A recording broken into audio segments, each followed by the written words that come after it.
ইয়া মুতাকাব্বিরু, আল্লাহর মহত্ব ও শ্রেষ্ঠত্বের প্রতীক। আসসালামু আলাইকুম।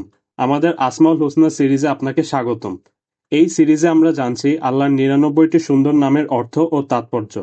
আজ আমরা জানব আল্লাহর আরেকটি গৌরবময় নাম, ইয়া মুতাকাব্বিরু, যা তার মহত্ব ও শ্রেষ্ঠত্বের প্রতীক। মুতাকাব্বির শব্দটি এসেছে কিবর বা মহত্ব থেকে। এই নাম বোঝায় সেই মহান সত্তাকে যিনি শ্রেষ্ঠত্বের মালিক এবং যার মহত্বের সঙ্গে কোনো কিছুর তুলনা হয় না। আল্লাহ মুতাকাব্বির অর্থে সর্বোচ্চ, যিনি অহংকারের ঊর্ধ্বে এবং যার ক্ষমতা ও মর্যাদা অনন্ত। মুতাকাব্বির নামটি কোরআনের সূরা হাশরের ২৩ নম্বর আয়াতে উল্লেখ করা হয়েছে।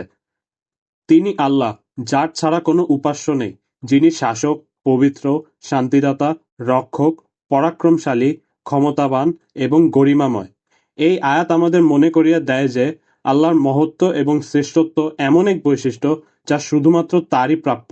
ইয়া মুতাকাব্বিরু নামটি আমাদের অহংকারমুক্ত জীবনযাপন শেখায়। এটি আমাদের মনে করিয়ে দেয় যে আল্লাহ সবকিছুর ঊর্ধ্বে এবং আমরা তার বান্দা। তার মহত্ব আমাদের আত্মসমর্পণের গুরুত্ব বুঝতে শেখায়। ইয়া মুতাকাব্বিরু নামটি জিকিরের বিশেষ উপকারিতা রয়েছে। ১. অহংকার থেকে মুক্তি। এটি আমাদের নিজেদের জীবনের সীমাবদ্ধতা উপলব্ধি করায় এবং বিনম্র হতে সাহায্য করে। ২. আত্মবিশ্বাস বৃদ্ধি। আল্লাহর মহত্বে বিশ্বাস রেখে কঠিন সময় আমরা শক্তি ও সাহস লাভ করতে পারি। ৩. পরিশুদ্ধ হৃদয়। অহংকার এবং নেতিবাচক প্রবৃত্তি থেকে মুক্তি এনে আল্লাহমুখী হতে সাহায্য করে।